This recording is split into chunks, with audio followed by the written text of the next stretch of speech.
never killed anyone. Dr. Ford, your aim in this game is to kill Adam. If you do not, then Diana will die. He finds ways for his victims to kill themselves. Hi, welcome to another episode of Bomb Squad Matinee. I'm your host, the Master Ceremony Tanner Richard Kraft, dressed up as Cooper Adams from the movie Trap. And with me I have... Yeah, I'm thinking I'm Tim M. Sullivan. And we have a special guest. Hi, I'm James the Nerd, and I want to play a game. He wants to play a game. He's Pig. He's Pig Saul. Oh my God. Woo. Beautiful. We got the actual John Kramer for the podcast. It's me. He's Jonathan Kramer. Jonathan Kramer. Different from Seinfeld Kramer. I was just gonna say Seinfeld. It's just the guy from Seinfeld. What about the Saw, but like the guy from Seinfeld? What is it about Saw? What's the deal with Saw? What are they saying? That's Kramer versus Kramer. Is John Kramer versus Cosmo. All right, we're taking Kramer. this thing off. Yeah, that's hot. That's hot. But thank you. This is our special spooky Halloween episode. And if you can't tell from James's costume, we're talking about my all-time favorite horror movie, a movie that's probably in my top 15, top 20 films ever made. Top 25, maybe. I don't know. 2004 was a crazy good year for movies, but I love this movie. We're talking about the original Saw. This is our first time talking about Saw since episode 17 of this podcast when we discussed Spiral. That was so long ago, James and I hadn't even met yet. So I'm actually going to reuse the same opening question from that podcast in this one, which is, what are your guys' history and general opinion of the Saw franchise as a whole? Because, you know, when we talk about Saw, it's not just a movie, it's the cultural artifact that it represents. Yes. And Tim and James, neither of you were on that podcast, so you guys are now going to have the chance to speak your piece, but we're going to start with Tim on that one. So it's funny, a couple, maybe a month ago, you did a Jump Cuts episode where you said, despite being a big fan of Saw, you're not super big on Grindhouse stuff. And I'm kind of the opposite. Like, I love Grindhouse, but I was always kind of lukewarm on Saw. The first Saw was one of the first horror movies that I ever watched.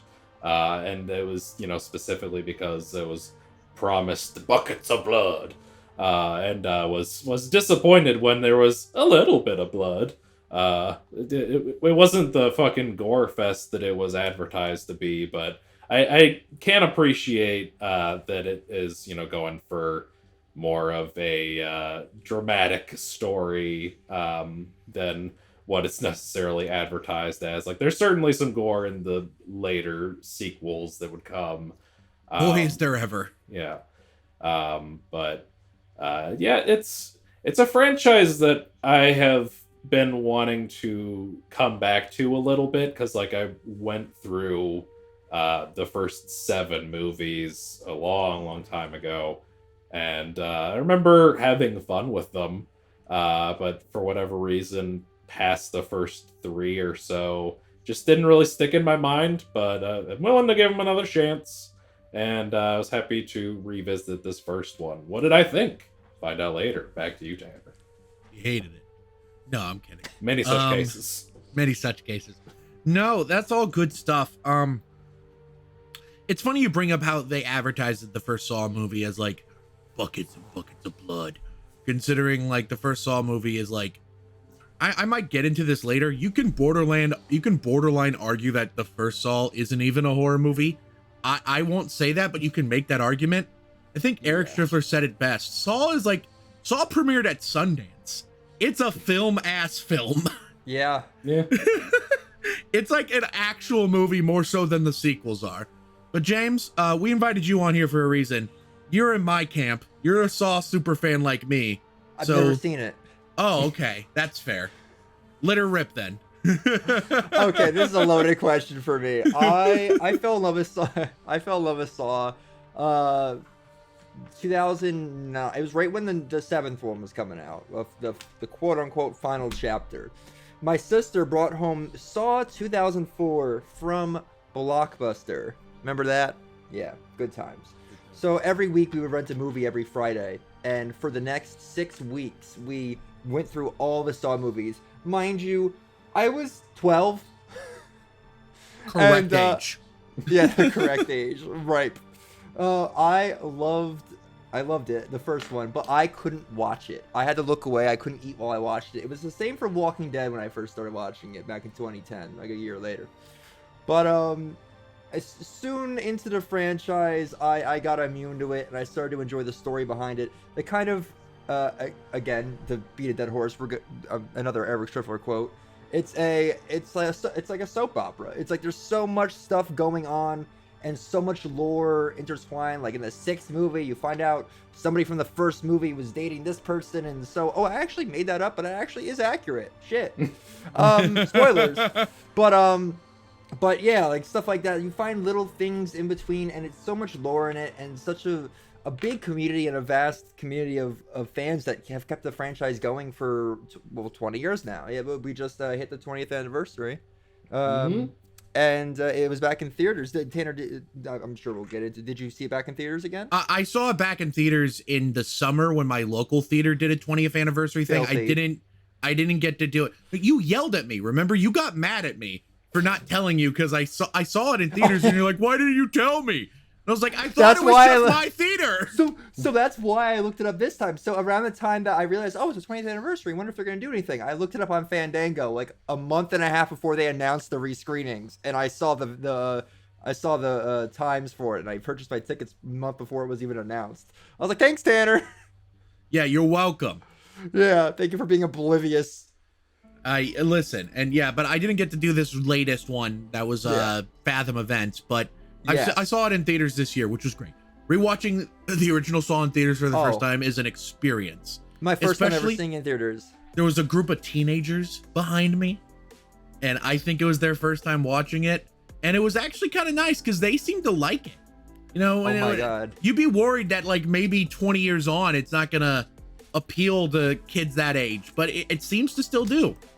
Yeah, my theater experience, very briefly, because this wasn't exactly a topic, but it was great. I went, so ironically, my sister and I were going to Comic-Con as Pigsaw and Amanda, and it just happened to land on the same date that Fandango and Fathom were doing the screenings. So we left Comic-Con while dressed up as Jigsaw and Amanda and walked over to the theater, and people were taking our pictures and this and that, but the best part was I never realized how funny Saw was. It has a lot of funny moments, and a lot of the theater was cracking up a lot of the time, and it was great. I was surprised nobody laughed at the end where there's like the homoerotic vibes that everyone always talks about. I'm surprised that there wasn't laughter there. It was actually like a very good screening. Like they laughed when they were supposed to, and it was a good reaction. I know there was one guy behind me, it was his first time ever seeing it, and he gasped when spoiler alert, when John got off the floor. Wonderful.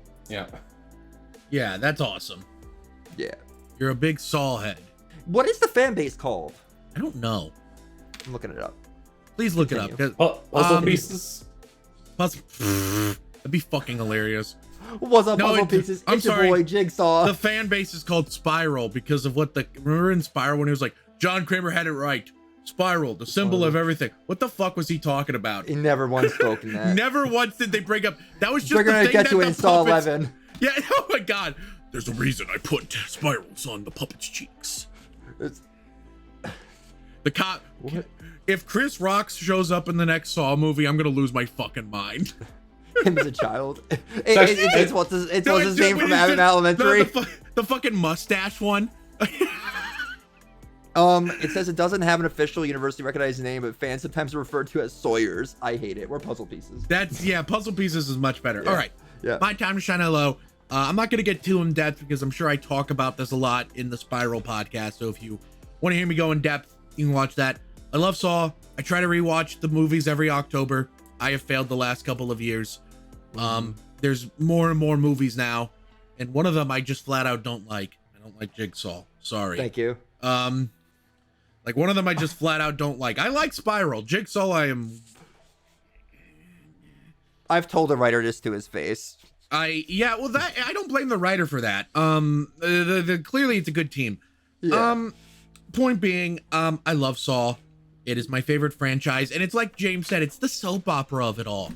It appeals to me the same way I think WWE appeals to wrestling fans. Yeah. Oh my God. It's kind of the same principle. It's the soap opera of it all. people love to make fun of soap operas, and it's largely because it's a women's dominated media. But the same principles that applies to soap operas apply to wrestling and applies to the Saw franchises. It's the silly intricacies of the characters and the way we keep hyping up the stupid twist, just like you would hype up the stupid twist in a soap opera. Like, oh my God, it was his brother. Yeah. They haven't quite did the brother thing in Saw yet. I have a nephew. I have a nephew. I'm telling you, man. You know what? Saw 11, you heard it here first. It's going to reveal Kramer had a kid all along. Oh, okay. I was going to say, because in Jigsaw, they said, I had a nephew. I had a nephew. Billy. My nephew, Billy. Lost in a well. But that's our thoughts on the franchise overall. Let's just talk about how we feel about that first movie. Live or die. Make your choice. We're going to put Brisk Boy on the spot here. James. Brisk Boy! What do you think of Saw 2004? Okay, so like I said, I saw it in like 2009.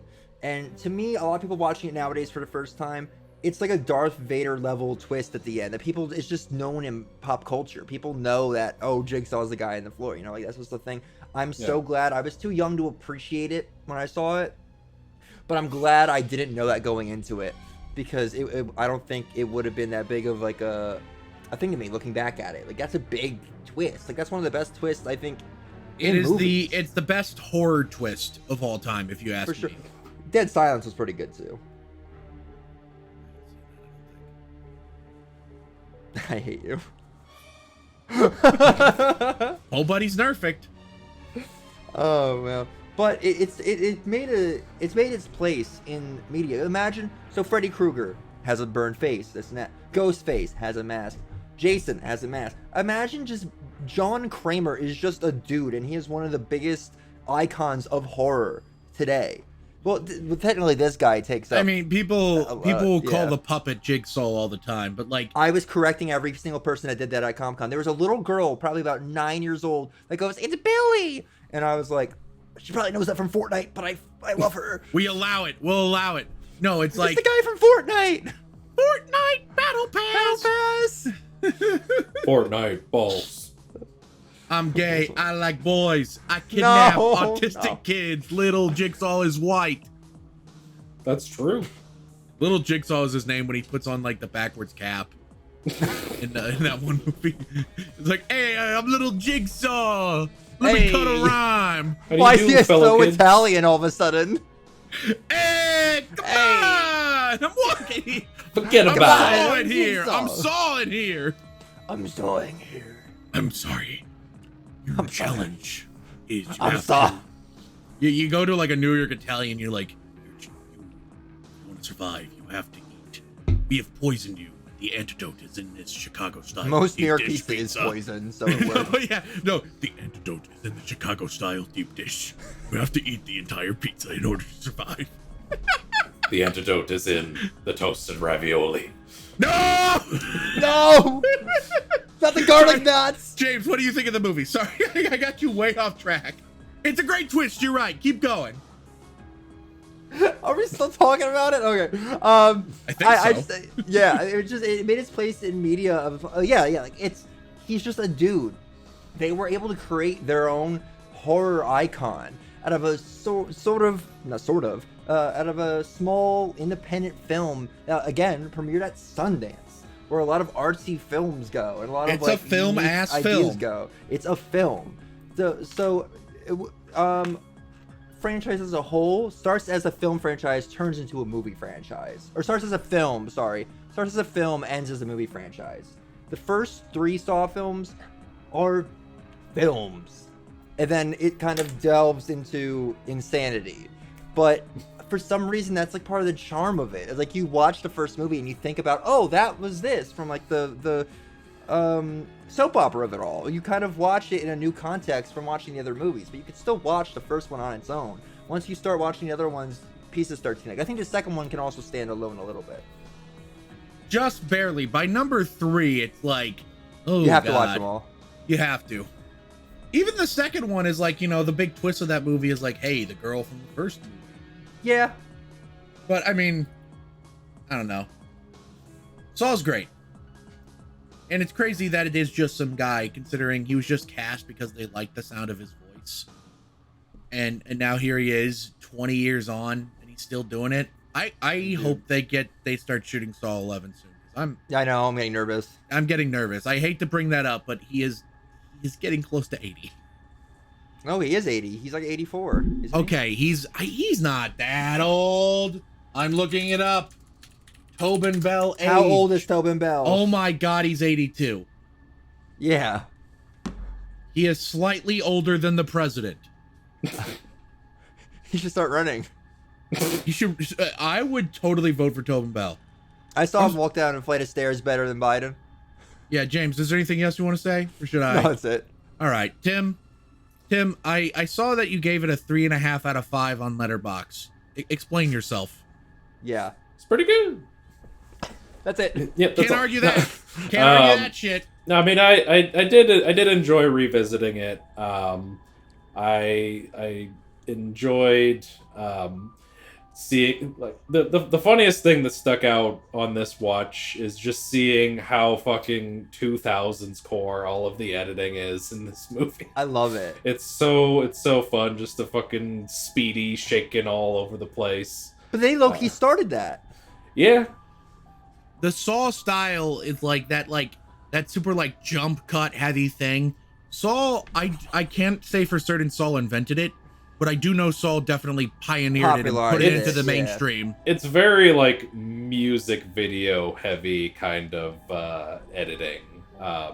Which Kevin Groiter started in music videos, didn't he? I believe so. And James Wan, you know, he was the part of the generation that grew up with music videos. That makes sense. And yeah, it's cool just seeing that in the movie. I enjoyed the performances. Carrie Elwes, always great to see. We got Danny Glover, Tobin Bell, and like you said, you know, you got to start in the franchise from just having a great voice, which it's a great way to get your foot in the door. Like, you look at Steve Bloom, he was just a guy in a mailroom, and somebody was like, how would you like to be in a dub for this thing called The Guyver? And now he's like one of the biggest voice actors in the industry. So sometimes just having a fucking cool voice is all you need. And Tobin Bell definitely has a cool fucking voice. Yeah, for sure. I love when he talks in interviews though, because he's just like, he talks normal. He's like he talks normal like a little wise guy, and then he just goes. You know, and then sometimes he goes, Dr. Gordon, your balls have been electrically chained together. Those are my favorite memes. I love those so much. I'm sorry, Tim, continue. This is off the rails. It's gonna be off the rails of me and Tanner, but Saw. well, and like while we're on this train, on the most recent episode we just recorded, the Nightmare on Elm Street one, Joe briefly talked about how he met Tobin Bell and how it was just like the most terrifying experience. Because it's just like, oh no, I've seen him like that in the movie. Oh no. I remember that story. I wish.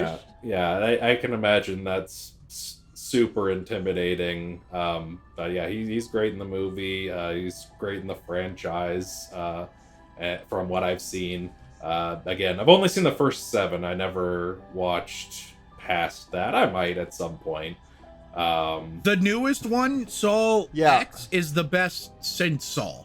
Okay, fair enough. It's like an A24 film. I wouldn't go that far, but it feels like an A24 film. Compared to the other Saw movies, you can see A24 pumping this out. A24 film exists as like a concept, I will give you that. A24% Civil War. They did make Civil War. They did make Civil War. Anyway, Saw 1, good film. Enjoyed revisiting it, and I'm gonna pass it back to you, Tanner. Okay, so this year has been a lot of talking about some of my all-time favorite films like Spider-Man 2, Forrest Gump, and now Saw. I fucking love Saw. I wish I got a more recent rewatch in before this recording. I did watch it earlier this year, but I've seen this movie so many goddamn times. I can quote it like the back of my hand sometimes. One I love to hit people with is my name is very fucking confused. What's your name? What's going on here?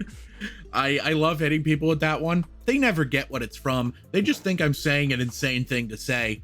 I hit people with game over a lot, which of course that's the iconic phrase of the entire, it's quintessential for the whole franchise.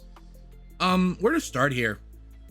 I said earlier that you can make the argument that this is not a horror movie. We've all sort of tapped into that. I would still call it a horror movie, but it's honestly, horror is more of a secondary genre for this movie. Yeah. I think it's a thriller first and foremost. Yeah. The quote unquote main trap, which is just two guys locked in a bathroom, pretty mundane, all things considered. The only real like scene that you get the iconic, ooh, you see a saw trap play out is the reverse bear trap scene. Otherwise, it's like, yeah, wire. But that's really quick. You don't like see it like intricately played out like you do with the bear trap scene. Yeah, it's just briefings, yeah.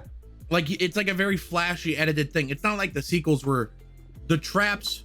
The Saw sequels are structured like action films where they are built around the set pieces that are the traps, while the first Saw movie is built around just this one thing and people are investigating. Danny Glover's investigating. We're finding out more of these characters' backstories. It's more of a character piece, and it works because James Wan is still probably the best director to ever make a Saw movie. As much as I love some of these sequels, Kevin Garrett, I think there have been some great directors to touch this franchise. James Greuter, you're right. I'm sorry. James Wan is sort of 101 in this regard for me.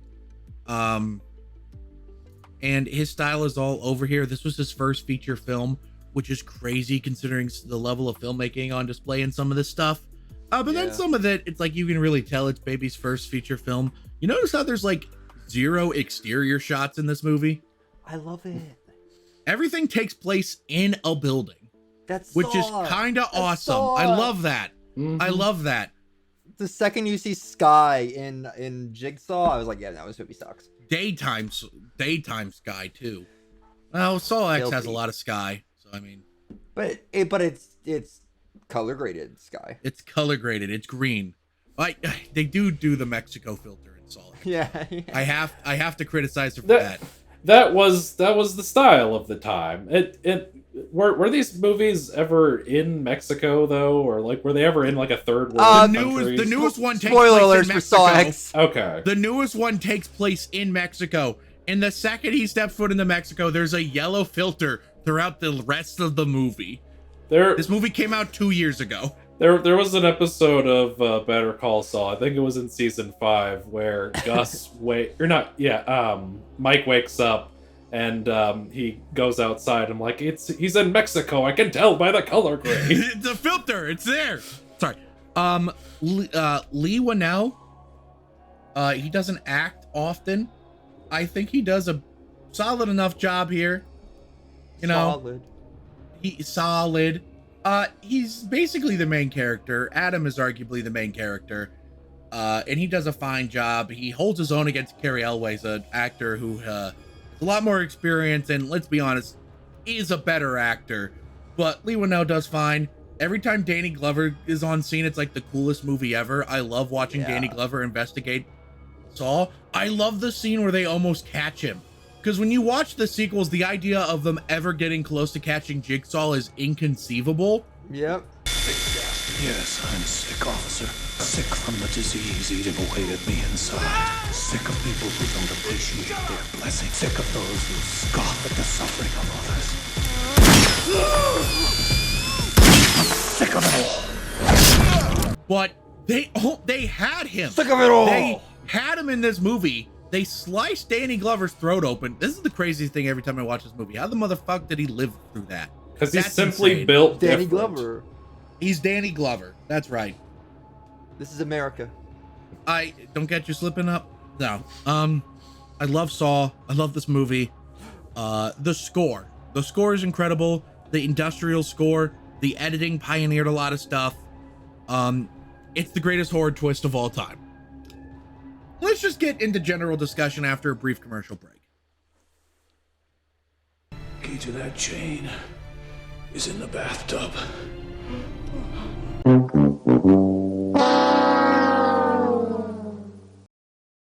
Welcome back from that commercial break for another ad. See that? You see that shit right there? That's a movie palette. Oh, That what? is a movie palette. That one is for the movie Punch Drunk Love. Right above Tim, you can see one for the movie Mandy. Basically takes the prominent color of every frame in a movie, slices it all up, puts it all together in a cool, like, kind of subtle art piece that really kind of fits together in any decor. If you want one of your own for maybe the movie Saw or one of the sequels, or Just the green perhaps block. Killer, yeah, it's just green. Maybe even Killer Clowns from Outer Space. You can go to moviepalette.com, pick one, add it to your cart. But before you check out, hit the code SQUAD15 so you can save 50% on your order. Thanks, and back to the show. All right, so Tobin Bell, you know he's actually laying on the ground in all the scenes. It's not a dummy. Really? Yeah. Simply built different, committed to the bit. You think they I have the figured- money to replicate an actor? No. Well, if you think about it, I was also thinking about this in the movie, that they don't show it the entire movie, so he doesn't have all that much screen time, only the big wide shots and stuff. They did frame it perfectly where Fair. he wouldn't have to be laying on the ground the entire movie. I will say Yeah, this. he's very rarely in shot. I will Yeah. say this. I was in a movie where I played a cadaver, and, like, I'm just a bokeh in the background of this movie. And my god, holding my shit together for, like, the minute or two they were rolling each time was an insane task. I can't It's hard not imagine to- not being covered by a blanket, being face down in a puddle of fake blood, doing that Oh. for so much of that movie. And not laughing immediately at how silly this all is. Like it is like a miracle this film works. Like it works perfectly. Like everything about it sounds like it shouldn't work, and it does. I mean, even if you think about it, the actual twist itself, I think it's because of how it's edited and how the Hello Zepp music track plays, how much of it is well executed. On its surface, it was the guy laying down in the middle of the room. Yeah. That's actually kind of stupid. Yeah. But it's so well executed that it's perfect. You know, the dun dun dun dun dun dun dun dun dun. You know, that whole music thing, the way it's edited, the flashbacks, the tape itself. You realize this is just another layer of this guy's twisted fucking game. It's like, oh, this is incredible. Let's talk about the ooh-wooification of John Kramer. Let's not. You guys notice how he's like, oh my god, the fans online are like, including myself, are like, John Kramer is baby girl. John Kramer's a serial killer. Yeah. We've fallen too far. You lost me. No, I lost you. Listen, one of our repeat guests, who is actually going to be coming back on the show soon, Dawn of the Anime Nostalgia Podcast, she does like these little Art Deco pieces with just like cute little ooh-woo things, and like she'll surround that with a picture of just whoever's commissioning her wants, and I could swear somebody has probably sent her Jigsaw. Like she gets all kinds of goofy ones like that. I've thought about sending her a Nicolas Cage and Mandy one. That'd be a good bit. It would be a good bit. Yeah. I mean, the editing is iconic. The twist. Tim, you Hey. are older than me. That's true. You're 31 now, right? Going on 32. So you were Old. 10 when Saw came out. Yeah, oddly, I don't remember like hearing about Saw until Saw 2. I The think next year. Yeah, I think I started seeing commercials for Saw 2, but I was like, I didn't so know there was a first crazy. one. You just thought it was like Star Wars. Yeah. They started in the middle. The same thing happened with Clerks 2, but in fairness, Clerks 1 happened when I was 1. Right. Hold on. I have Tim, I was gonna ask you a question, but we'll circle back to that because you just made an idea pop in my head. Are you guys familiar with the machete viewing order of Star Wars? Yeah. It's when you watch it episodes 4, 5, 2, 3, 6. Yeah. You skip 1 because it's not that important, according to this guy. I would He's disagree. wrong. And I would, yeah, you're right. He is wrong. but you double back. You start in the middle, and then when it's revealed that Vader is Anakin, Luke's father, you then go back and find out who Anakin was and how he became this way. And you finish the thing with Return of the Jedi. Tim talking about how he didn't see the movie until Saw 2, and I made the joke about how it's like Star Wars starting in the middle. What if you watched the Saw movies 4, 5, 6, 1, 2, 3? Let me think. Isn't that chronological? Would that even make sense? No, Saw is mostly chronological. Oh. There's a lot of flashbacks considering Kramer. Yeah. There is a lot of flashbacks, but there is an overarching narrative. Okay, I thought I remembered. Chronological. I thought I remembered the ones after that being like prequels or something. I misremembered. Yeah, but there's twists that take place during the first couple of movies. Okay. Yeah, and also there's, I think, Saw X is the only one that's actually like a proper prequel. Like, hey, again, man, you can't forget Jigsaw, where the guy Logan teaches Jigsaw everything he knows. Nothing about that movie makes sense. I do I appreciate that. I don't even want to talk about this movie. Jigsaw's not good.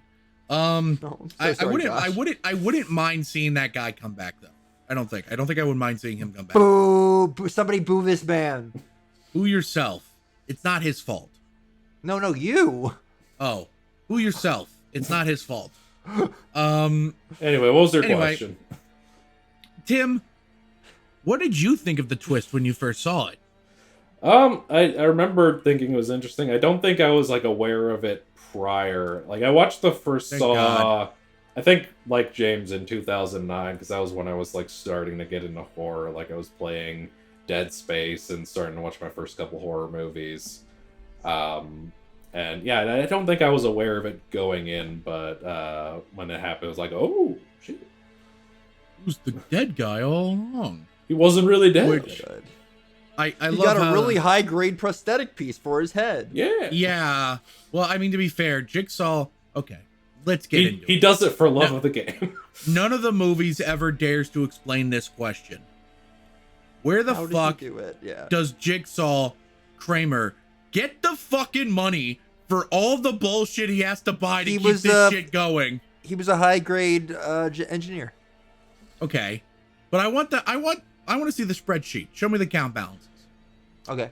I want to see John Kramer's bank account right I'm now. sure this exists. He could be spending this money on cancer treatments, but no, he's got to play And the also, game. can we have like a side movie where John Kramer has to go to the hardware store to buy all the shit for this?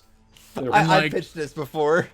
I think that'd be a good like little short film to make with Tobin Bell, him like at a Home Depot, like. And he runs into the guy from The Collector. He's just like, hey, how's it going? I want to see him like assembling Cecil's trap with the knives. Yeah, I want to see him going to Home Depot with, I need levers. In general, levers. or what about the fucking like the black guy in the third movie that got like crucified? I want to see him put that trap. Well, it wasn't crucified. He was like the rack. Yeah, he like had his like arms ripped backwards. Yeah, Timothy Young. Yeah, I want to see like a movie about like how did he put that shit together, or like Chester Bennington in I think that was Saw 7 when he gets glued to the car. I want to see him like meticulously apply glue to the car. He wasn't alive for that. That was Hoffman. Oh, you're right. Well, I would like to watch Hoffman meticulously apply glue to the car. I'm sure Constance would. He needs the work. Yeah. A lot of the actors of these movies are. That's the other thing I wanted to bring up is that in the first movie, Danny Glover. I always say Donald. Nope. Different Danny man. Glover. Danny Glover. This is America. Danny Glover was I think he was like the only known name that was in these movies. Carrie always was a known name. Oh, sorry. I meant like with him too. In the first movie, they were only two like known, and then they went into the other movies and nobody else was really known. I mean, Megan Good, but like I didn't know who she was. Chester Bennington. Yeah, but that's a but cameo. that was the point. That was at the point where like MTV did like a contest for people to be torn apart in a saw trap. Yeah, like I think the interesting thing, I think that's part of what intrigued me so much about Spiral when it came out, was you're telling me they're making a Saw movie and it has not one but two actors I know in it. And one of them, Sam fucking I still can't believe Sam goddamn Jackson is in a fucking Saw movie. Utters the word jigsaw. Sends a shiver down my spine. Sam Jackson saying jigsaw, like that wasn't supposed to happen. No. That's when the world ended. You know what I mean? Like we're almost talking about Saw in general more than we're talking about the movie itself. Because to be fair, Saw, I think, is so intrinsically tied to its status as a cultural artifact that it's hard not to. Especially when you and me are talking. Well, yeah, we're big fans. Well, Tim's the guy that's like, yeah, it's good. I like it. I do want to tell a quick story real quick. So, please. My fiance told me a story about how when she was 13, she begged her parents to let her go see A History of Violence because that was the first movie Viggo Mortensen was in since the Lord of the Rings trilogy. And then she watches it and she's just like, why would you do that, Aragorn? And I was thinking of that the whole time I was watching this. Like, there had to have been some 13-year-old girl who begged her parents to let her go see Saw because she loves The Princess Bride and Robin Hood Men in Tights. It had to have happened. Kid that like grew up watching his dad's Lethal Weapon VHS tapes, begging to go see Saw. Yeah, there we go. Or, you know, there was a 13-year-old begging to see the final chapter because Chester Bennington was in it and Linkin Park was their favorite band. Yeah. That 13-year-old girl, James the Nerd. There we go. Notice how he does not deny it. Real. I was looking up something and all I heard was 13-year-old girl, James the Nerd, and I'm very alarmed right now. James, I did look up John Kramer's finances very quickly. I'll go through this. Okay. I looked up using frowned upon resources. Looked up how much the traps would cost and how he would get the supplies. So very quickly, reverse bear trap. It says a mix of metal parts, springs, and custom-made hinges. Steel about $50 for small sheets. Springs $10 to $20. Miscellaneous hardware like bolts and screws $10. Total around $100. The needle pit Saw 2 would have cost about $500 just for the syringes, and then the construction to go through the floor and make a pit. So you said around $500. The rack. So hydraulic system $300 to $500. Steel beams and pipes $150. Bolts and screws $20. Total around $700. And it goes on and on. Shit, that has to cost at least $1,000. That's crazy. Yeah. I think the actual most expensive part of Jigsaw's plans is the real estate. Yeah. Gideon's warehouse. I know, but then Jigsaw reveals he like owns a farmhouse with an intricate system beneath it. Or doesn't he own that place? Or did he just find it? Are you talking about Jigsaw? Oh, not canon. Sorry. Yeah, not canon. Not canon. Throughout all the Saw movies, he clearly uses a bunch of different buildings beyond just the warehouse. But also, how fucking big is that warehouse? Like, the first movie, you would think it's like some abandoned house. And by movie 3, it's like an intricate, I'm sorry. The cops are bad at their... They get rid of it. Movie 3 is a different place.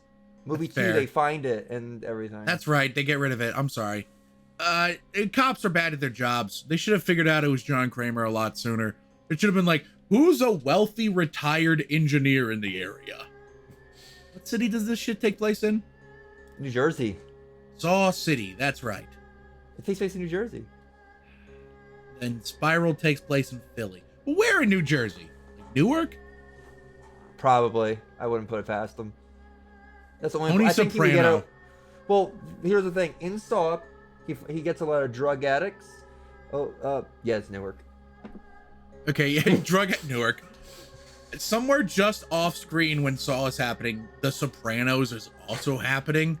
And I wish they could have crossed over. Also, the early on a boat. Early events of the Batman series. Oh, right, that was also Jersey. Yeah, right? Gotham City, New Jersey. Right. Okay, hold on. Jigsaw versus Batman. Epic rap battles of history! Forget! I'm Jigsaw. Gonna make your ass look like coleslaw. That's the only rhyme I can think of. Just rhyming Saw with Saw. I said slaw. I said slaw. Coleslaw. Okay. I rhymed saw with slaw. All right. Give me a little credit, motherfucker. All right, Drake. I can make a mean rhyme, but I just can't find the time. Yeah. I once witnessed a rap Murder. battle at an anime con. I didn't watch anime at the time, but I was at it was like 10 years ago. I was at this anime con. It's also where I found my first high school girlfriend, who was later my first kiss. Not the point of the story. KawaCon 2014. It was a time. There was supposed to be a panel, but like the artist canceled. So instead, like some guy like got out a speaker and they just started playing beats, and people just started rapping at each other. And I'll never forget. Which Saw movie was this? This is Saw 4. And I'll never forget the guy that, in order to keep rapping, someone called him out on it. He would just, when he couldn't think of a rhyme, he would end the bar with, "I swear to God," because he could always find something to rhyme with God. It was hilarious. When someone called him out on it, he got no, and that guy that called him out on it. Yeah. Well, here's the thing. The guy that called him out on it, John Kramer. Yeah. He was in a Saw trap later that night. We bring it back. The spiral, the symbol of everything. So Saul is Timothy Tanathy. Sullivan. Salome. Timothy Sullivan. Better call Sullivan. It's Better Call Sullivan. No, I was gonna say that before. What can you? Okay, let's get into it. All-time favorite Saw trap. Tim, I'm most curious about you. Someone who will probably be like, I vaguely remember this one. Yes. I was just gonna say. I feel like his opinion matters more than on this question than us. The one I recall in like the beginning of Saw 3, that like the butterfly skin coming off the back one. Ooh. The angel trap with the chest. Yeah, that. The angel trap, it's called. Yes. Yeah. James, what's your favorite Saw trap? Okay, I'm sorry to say, it's from Spiral. Is it the finger one? The fingies. The finger one is a great trap. Dude, so here's the thing. I watched Saw my whole childhood, right? And I didn't cringe or anything. Like around 2013 is when I stopped cringing at stuff. Like I'd be able to watch Walking Dead while eating ramen noodles, you know. The thing is, with Saw, the person I went with, I was gripping their hand for the whole intro with the tongue, because it was back to the visuals of a Saw movie and new things that were actually like. Yeah, the tongue one was bad. grim. That one fucked with me. Dude, the tongue messed me up. So I'll list a few just off the top of the head. The tongue, the fingers are like my recent worst. The one that always messed me up was actually Saw 7 with the hook in the throat. That one messed me up. But as far as the classics goes, I always loved the rack in that whole game. I love the rack. I love the one with he was drowning in pig guts. I love that. That one it took me a while not to gag at. And then Frozen Boobies, classic. All right, if I had to pick a favorite Saw trap, it's kind of a horrible and boring answer, but the one I kind of always go back to, you can see it right above James's shoulder. I'm reaching for it already. It's hard not to go with the reverse bear trap. That's a classic.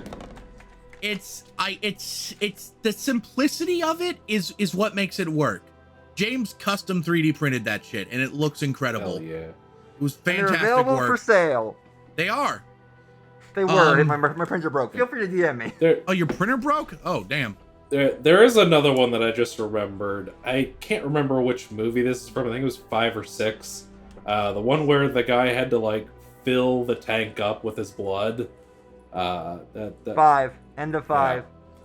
That one was just ugh.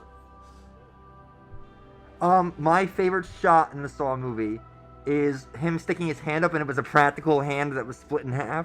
Ugh. Love that. You know, I do like the needle pit from Saw 2. Which one? Saw 2, the needle pit. Oh yes. I don't have headphones on. I should fix that. Yeah, buddy. Was it Shotgun Carousel was 6, right? Okay, yeah, that was 6. That was one of my favorites. I love the Saw 6 is when you really realize the scale of the Saw movies. Well, I did at least.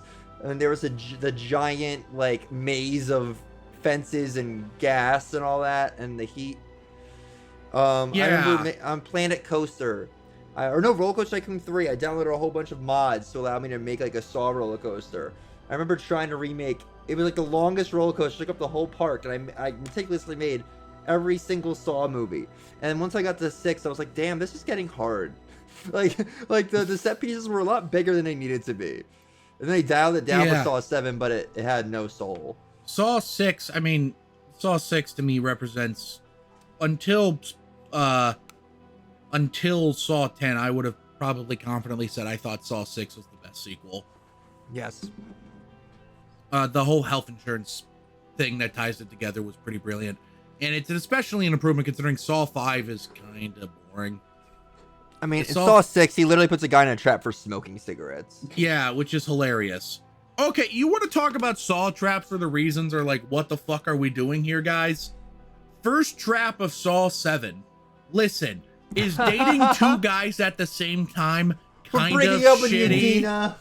Is that a shitty thing to do? Yes. I don't think you deserve to die in a public gory way over it. That's the thing. Saw 7 is like, we're going outside with this one. It's like, they call it the public execution trap. Ugh. I hate to say it. The Macy's display. It's very of its era in the fact that it's kind of low-key misogynistic. Logan Paul's in the trap. Oh God, yeah. Like, don't get me wrong, we're breaking up with you, Dina. Great little line. I hate the whole trap. I mean, I hate it, but I also Final love Destination it. ass. I like Final Destination. Oh yeah, me too. But the public execution trap is kind of like, again, I hate to say it, kind of misogynistic. But like, even like, Jigsaw, John Kramer's reasons were always kind of bullshit. Like, Amanda's essentially being punished for being a drug addict. That's a disease, man. And then Come in the third movie, she's punished for self-harming. Yeah, I forgot about that. She like cuts herself, and Jigsaw's like, "You do not appreciate life like I taught you to. You have to get shot in the neck now." You know what? Yeah. You know what? Hot take here. Putting people in death traps, not great. Yeah, except in Saw 10, again, where like John Kramer's the protagonist, and he's kind of 100% justified in what he's doing. Did we not do a Saw X one? No, we didn't, because after Spiral was kind of a bomb, I couldn't convince the others to do Saw X, and then I was gonna. It wound up being fucking amazing. It happens. No, but Saw X. We're doing it right now. We're doing it right now. Tim, watch Saw X, and we'll return in a couple hours. Commercial break. Yeah, again. 2-hour commercial break. Pause for 2 hours. Watch Saw X, then come back. Leaves Discord call, never comes back. Tim has quit Bomb Squad Productions. With the weird like reasonings and stuff, like what, as far as getting back into actual Saw discussion, we're tangent upon tangent. That's just what's gonna happen. The first movie. But what impact do you think the do or die choices had on viewers? Like as far as like thinking about the reasons they're in traps initially, and then it kind of evolved into chaos. But I think it kind of sets it apart from other films, but it actually gives you like moral things to think about with the movies, even though they got shallow. Yeah, I think like the philosophy of John Kramer. Yeah, I think is what draws you back in time and time again, because even if it's a little hypocritical, even if it's fucking batshit insane, it resonates. It is relatively consistent. And listen, I don't drive, but if I did drive and someone cut me off in traffic, I too would imagine them in a painful experience like that. I wouldn't do it. But like, here's the thing. We're going to get to Saw 15 and John Kramer's reasons are going to be like, hello. AI Tobin Bell. Yeah, God, don't tell me about it. James the Nerd, you cut me off on the highway the other day. I have to cut your hand off. No, you have You have two choices. Either have your leg be run over by this car, or cut your hand off like you cut me off. The choice is yours. You babysit my niece. Please, help. Who I have now. Nobody lore. Added lore. I have a niece. You need to babysit her. Do or die. The choice is yours. John Kramer, like, fucking. Oh, you know what would be really funny? John Kramer, like, he couldn't do it because he would have died before it existed. But John Kramer, like putting his DoorDash driver in a trap because he like forgot his milkshake. I was just gonna say, like, I want to see a movie of like John. They should have like done a scary movie about this, where they have John Kramer, but just any mild inconvenience on his day, and he just keeps imagining people's different traps. Well, it's like how the first trap in like the newest one, Saw X, it's just in his head, which is crazy because that might be the best trap of that movie. Yeah. A movie where it's just John Kramer like pistachios. Mildly inconvenienced, and he's just like, I asked for it. Well, this is well done. You bolted into my parking space. And then the trap is like him in a giant like heat room, like and then like the bit is like Addy in the second one. You have to escape or you're gonna be well done. Obi, sorry. Well done yourself. Donnie Wahlberg is in Saw 2. And Saw 3. Remember and New Saw Kids 4. on the Block? I keep forgetting that Saw 3 starts with him. Sure. So how did you think the relationship between Adam and Lawrence worked? I really liked them together. Giving that Adam didn't really act before this, like we said before, and Carrie Owens is like a really like I put him up there as he's an actually prolific actor. He's not like all the new age actors. He was like actually a prolific actor. He did theater and shit. Yeah. Hugh Jackman looking ass. Yeah. No, I think I like their relationship. I like the way that like they kind of like they yell at each other at first, but there's a lot of trust there. There's a love story. There's a love story. I think even like last year, I think or this year on Valentine's Day, the official Saw account was even tweeting out like those cheesy Valentine's Day cards about Adam and Dr. Gordon. Oh yeah, I mean, I saw the musical. Which if that's still out when you're here, we have to see it. If it's going on when I'm there, James, you don't got to tell me twice. I'm going. Yeah, I almost went to Tanner will last drive year. the car. Right now they're on. Yeah. Right now they're on tour. I met actually Pretty Much It show. The creator and the guy that plays Dr. Gordon. Excuse me, Dr. Gordon was there. You met Carrie Elways? No, I'm kidding. No. But yeah, in it they make a joke about like it is a gay love story. The entire play. It is. Final thoughts, James. Try to keep it to the actual movie and not the franchise as a whole. Oops. Movie good. Woo! Tim? Yeah, pretty good. Woo! Tanner? Movie great. Woo! No, Tim, it sounded like you wanted to say something more. Not really. Okay. Well, Saw's fucking great. I love Saw. But you know who else I love? Ooh. You! The person watching / listening to this episode of Bomb Squad Matinee. Thank you so much for tuning in. If you are listening on any of the audio platforms we're on, how about you go ahead and leave us a review? It boosts us in the algorithm or something. I don't know. Listen to us on Spotify or Apple Podcasts. According to the demographics, that's probably what you're listening to this on. And if you're listening on it, how about you mosey on down over to our Patreon, where the $5 tier gets you access to commentary tracks. We have a new one coming out.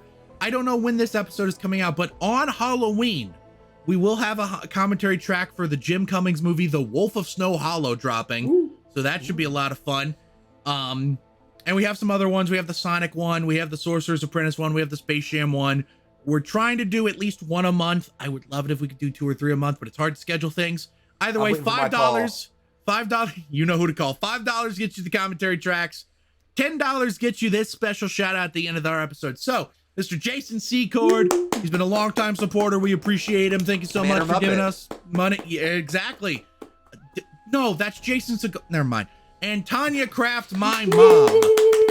Thank you so much. I'm pretty sure my mother doesn't even realize she's giving me money this way. but it's appreciated nevertheless. Thanks, Tanner's mom. And finally, if you're watching this on YouTube, thanks so much for watching. Mosey on down to the comment section below and let me know what's your favorite. What do you think of Saw 2004? What's your favorite Saw movie? What's your favorite Saw trap? And finally, Saw gay? Question mark? Comment below and let me know. And while you're down there, hit the like button so you know how much you like us. Hit the subscribe button so you know how much you love us. And hit the bell icon so you know exactly when we upload new videos. Thanks so much for tuning in. We appreciate it. We'll see you next time. Bye. Farewell. Game over. This is gonna be James and I jizzing over each other for the next 30 minutes. Yeah. I'm just watching it like a cuck. And Tim's just like, yeah, I like Wait. Saul. I slid my ticket across the table and I said, sorry guys, I gotta see about a girl.